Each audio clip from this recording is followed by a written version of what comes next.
მკითხაობა არის კარტის საშუალებით. რა თქმა უნდა, წარსულიდან ვიწყებ, მერე მომავალი. წარსულზე უნდა დაგელაპარაკოთ, რომ თქვენ დარწმუნდეთ სიმართლეს გეუბნებით თუ არა. მომავალზე რომ პირდაპირ დავიწყო, რა თქმა უნდა, რით იქნებით დარწმუნებული, რომ ის სიმართლეს გეუბნებით. და არასოდეს არ ვეკითხები კლიენტს, რა პრობლემა გაქვს, რისთვის მოხვედი. რა თქმა უნდა, მე თვითონ უნდა გითხრა თქვენი პრობლემა. რიტუალებზე მუშაობ თეთრ მაგიის რიტუალები. რა შედის თეთრ მაგიაში? ეგ არის გაწმენდა, აურის გაწმენდა, ნეგატივის გაწმენდა, თვალისა, უბარაქობა, ჯადოს მოხსნა.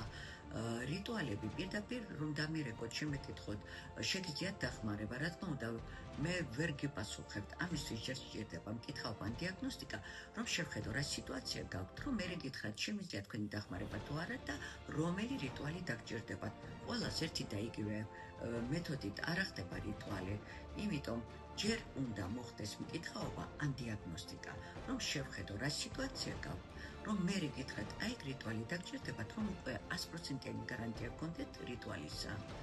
წარმატებას გისურვებთ, უფალი იყოს თქვენი ფარველი.